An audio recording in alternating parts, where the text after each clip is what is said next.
Shalom sidang jemaat. Bagaimana kabarnya? Sehat semua kan? Ya, hari ini kami ingin berdoa untuk Bapak Ibu Saudara sekalian. Meskipun di gereja sudah ada ibadah, sudah diperbolehkan datang, tapi yang usia anak-anak dan yang lansia kan belum boleh. Nah, itulah sebabnya kami mau berdoa untuk Bapak Ibu Saudara sekalian dalam keseharian, dalam bekerja, dalam kehidupan sehari-hari. Ya, sebelum berdoa, nanti saya akan bacakan firman Tuhan, baru kita menaikkan doa syafaat. Oke, siap semua ya Bapak Ibu? Mari kita berdoa. Tuhan Yesus, kami datang kepadamu dengan hati bersyukur, karena sampai hari ini Engkau tetap memelihara, melindungi, menyertai, dan memberkati kami. Dan hari ini kami mau mengawali hidup kami dengan berlandaskan kebenaran firman Tuhan. Dalam nama Tuhan Yesus kami berdoa. Amin. Nah, Bapak Ibu Saudara sekalian, dalam kehidupan sehari-hari sering kita diperhadapkan dengan berbagai macam pilihan. Dan pilihan-pilihan itu tidak semuanya mudah. Ada yang berat, ada yang ringan. Ada yang karena kita sudah berpengalaman, namun juga ada yang karena kita baru pertama kali menjalani, maka kadang-kadang kita ragu-ragu. Nah, firman Tuhan mengajarkan kepada kita bahwa dalam segala hal kita harus melibatkan Tuhan.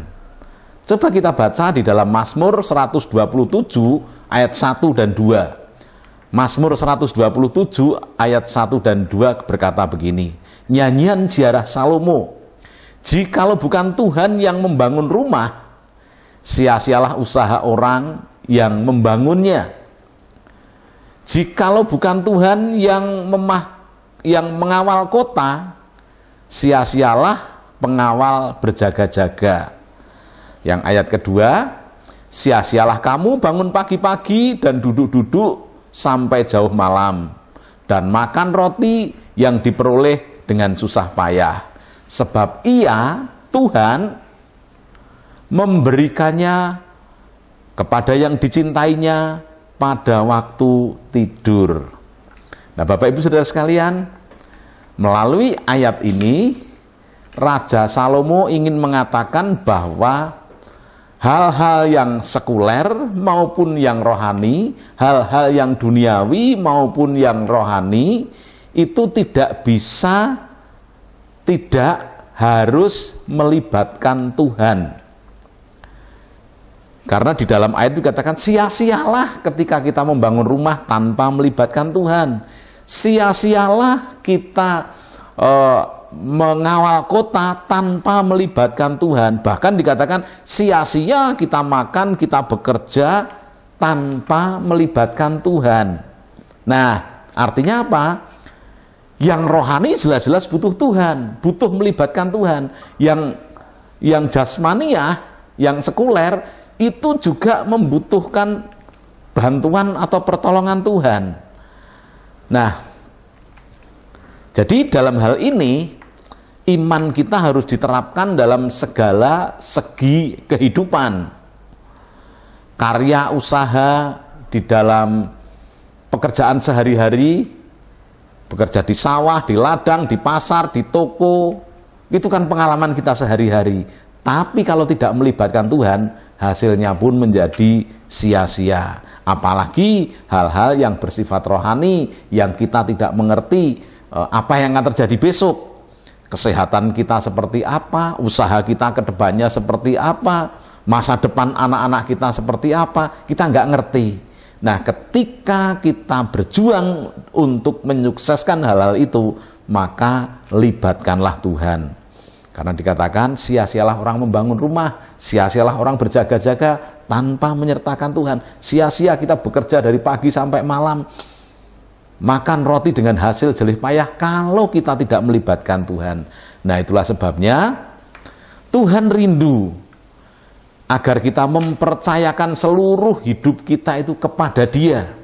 Tuhan rindu kita melibatkan Tuhan dalam segala aktivitas kita. Baik dalam hal-hal yang besar maupun hal-hal yang remeh-temeh, yang kecil, yang sepele. Sebab tanpa melibatkan Tuhan, maka hasilnya itu sia-sia.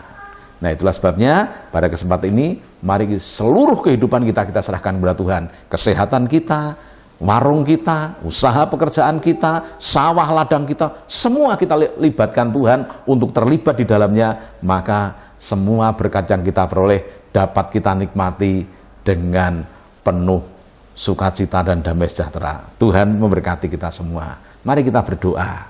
Kita tundukkan kepala, kita berdoa. Tuhan Yesus, melalui firman-Mu ini kami diingatkan kembali bahwa bukan hal-hal yang rohani saja yang kami harus melibatkan Engkau.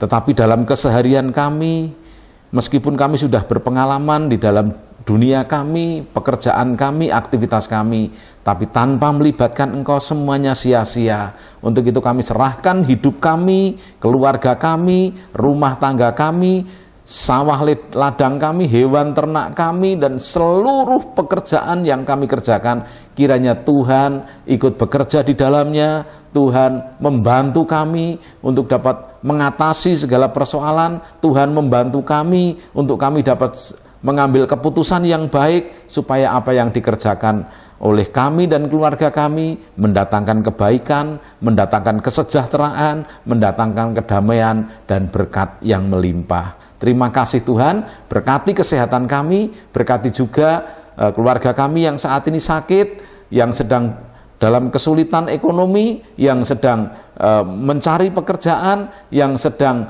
menempuh dunia pendidikan. Tuhan berkati kami semua. Kami mau melibatkan Engkau dalam segala kegiatan kami. Demi nama Tuhan Yesus Kristus kami berdoa. Amin. Kiranya Tuhan memberkati Bapak Ibu Saudara sekalian dalam keseharian. Amin.